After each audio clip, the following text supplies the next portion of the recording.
Et ben, quand vous publiez du contenu sur LinkedIn, vous pouvez le publier soit à tout le monde, soit uniquement à vos relations, au premier cercle. Alors, vous voyez ce contenu-là, en fait, ce qui va vraiment intéresser, c'est le premier cercle. Il faut aller toucher le premier cercle, parce que dans votre premier cercle, il y a des prospects. C'est eux qu'il faut aller convaincre. Donc l'idée, c'est que vous allez essayer de toucher un maximum de gens qui sont dans vos relations. Déjà, vous allez toucher tous vos copains, vos anciens collaborateurs qui ont tendance à dire « Ah bah bravo, super, t'as réussi » ou « Super ta vidéo et tout ». Je comprends mieux par exemple ton service, parce que ça peut aussi aider aux gens à mieux comprendre ce que vous faites avec des cas concrets. Et du coup, aller chercher tout le monde, c'est pas nécessaire maintenant, c'est de dire « Je vais convaincre, je vais expliquer encore mieux à mon premier cercle ce que je fais » et convaincre des prospects qui sont pas loin de prendre une décision de se dire « C'est chez nous qu'ils doivent être » grâce à ce témoignage client. Et parfois, il y a du contenu qui va être utilisé uniquement par des messages privés. En disant, vous avez telle problématique, regardez, on a telle solution.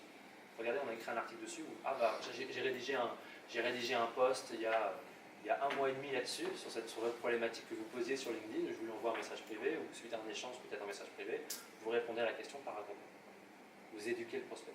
Donc tout le contenu n'est pas forcément à être publié et visible de tout le monde. Ça, c'est selon votre stratégie que vous avez, et puis selon différents partenariats que vous pouvez avoir, vous n'êtes pas obligé de tout montrer.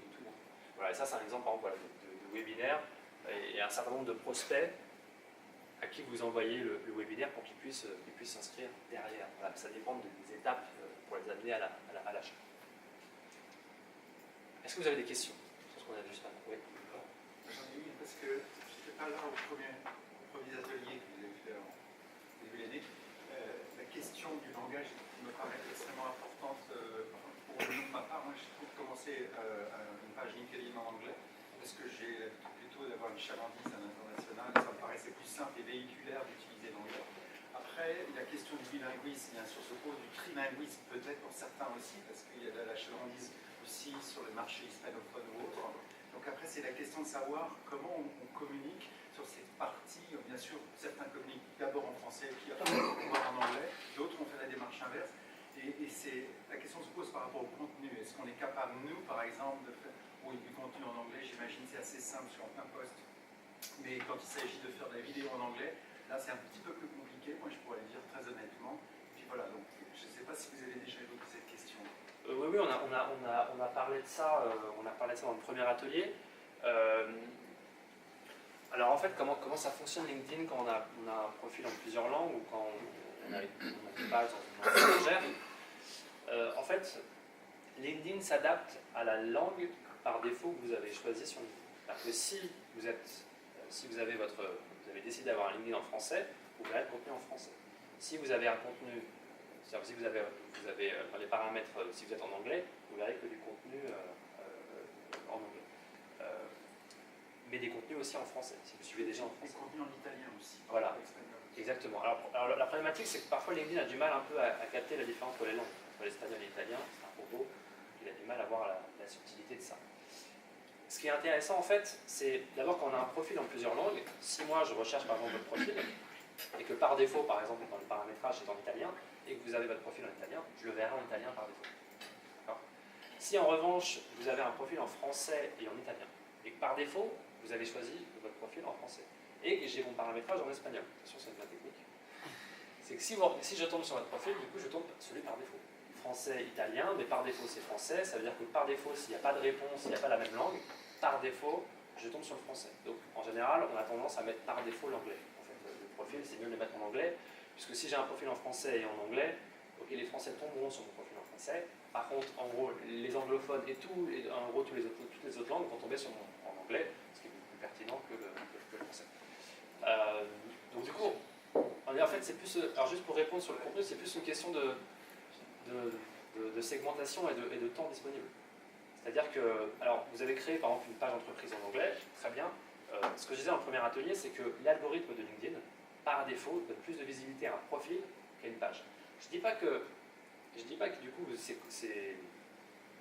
Enfin, ça veut dire que naturellement, votre page aura, enfin le contenu de votre page aura moins de visibilité que votre profil. Mais ça veut pas dire que c'est impossible. Par exemple, au club, on a trouvé une solution, c'est qu'on essaye, on invite les adhérents à s'engager sur le contenu pour avoir plus de visibilité. On leur dit, voilà, on a publié un contenu à tel moment, allez-y, pas tout le temps, mais une fois par mois, on les les incite à les liker, commenter, ça apporte beaucoup plus de visibilité. Faire face à cette problématique de porter du contenu sur une page entreprise. Et ensuite, cette question de contenu en différentes langues, la problématique est plus une question de temps en fait. Votre temps disponible pour créer le contenu. Et il faut plus aller chercher, il faut plus voir dans votre stratégie votre temps disponible et les contenus que vous allez créer en face. On a tous ce problème-là, c'est une question de temps. Donc si vous faites des vidéos en anglais, si vous pouvez les faire, parce que c'est pertinent pour vous, vous pouvez très bien les faire et les rendre un peu plus visibles sur votre profil pour que les prospects soient intéressés par... mais vous pouvez très bien décider de... En fait, la problématique, moi je sais qu'il y a des gens qui ont traduit en 3-4 langues leur profil, c'est top, c'est une bonne idée pour avoir le plus de trafic. En revanche, ils n'ont pas forcément de contenu pour certaines langues. En fait. Donc je vais venir sur le profil, j'ai un intérêt, par contre il n'y a pas de contenu adapté, voilà, et j'ai du contenu, je vais laisser le contenu par défaut qui sera du contenu en français. Et si je suis anglais, enfin je suis anglophone par exemple, ou hispanique, ça ne marchera pas. Par contre, si c'est anglais, il a à voir la traduction? Alors oui, il peut avoir ça, mais par exemple, c'est des contenus, là je parlais plus, mais je ne vais pas préciser, des contenus médias. Quand on rajoute des médias, des PDF par exemple, ce genre de choses, des présentations vraiment précises, si on ne les a pas adaptées, on n'a pas mis dans les bonnes langues, il y a cette limite-là. Et puis c'est la traduction Google. Oui. Nous avons ici des traducteurs. C'est votre question, c'était des tests, parce qu'au départ j'avais qu'un seul profil, français, j'ai essayé, là je me suis mis un profil en portugais. J'avais sous la main quelqu'un qui pouvait vérifier la traduction. Tout de suite, il y a eu du trafic. Après, utile, pas utile, ça c'est un autre débat, mais j'ai pourtant pas de contenu pour l'instant, j'ai pas de contenu en portugais. Et du contenu essentiellement brésilien pour le coup. Pourquoi plutôt brésilien que du portugais, j'en sais rien. Parce que c'est peut-être plus gros et puis c'est peut-être plus dynamique, j'en sais rien. Mais voilà, en tout cas, ça marche. Le problème ensuite, c'est qu'il faut cibler les prospects, quoi. Après, il faut les cibler, bien sûr. Mais c'est un premier truc, ça veut dire que le profil, il a une influence directe sur le trafic. Ça, c'est est-ce que Julien, tu peux rappeler où est-ce qu'on doit cliquer sur le profil là, pour les langues?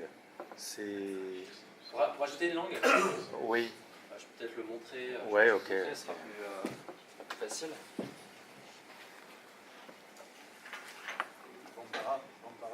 En Bambara ou en Wolof. ça ne fait pas toutes les langues.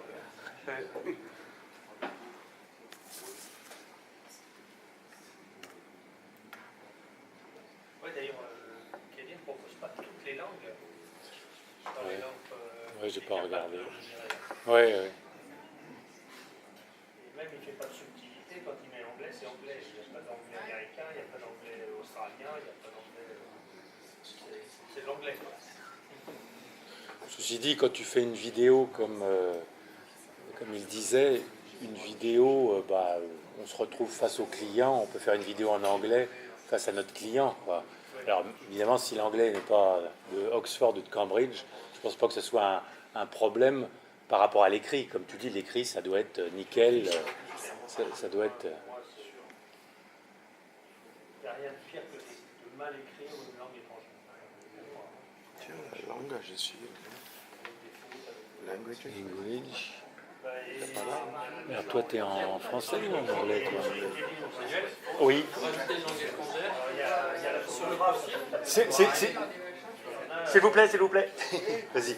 Si vous souhaitez rajouter une langue étrangère sur votre profil, donc vous allez sur votre profil, vous avez le bouton bleu ajouter une section au profil, et vous allez tout en bas, et vous avez langue présentée. Et toi, ce que tu conseilles, c'est d'être français-anglais, alors?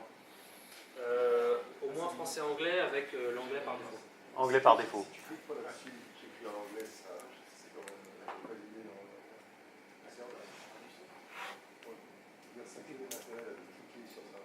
En fait, du coup, tu vas avoir un profil en anglais.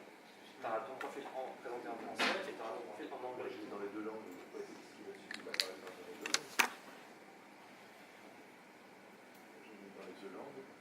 Donc français-anglais. Ouais. Ok. J'ai jamais été dans cette option. D'accord. Tu l'avais déjà fait Ça s'est fait automatiquement, peut-être. C'est le Saint-Esprit, peut-être. Par le profil.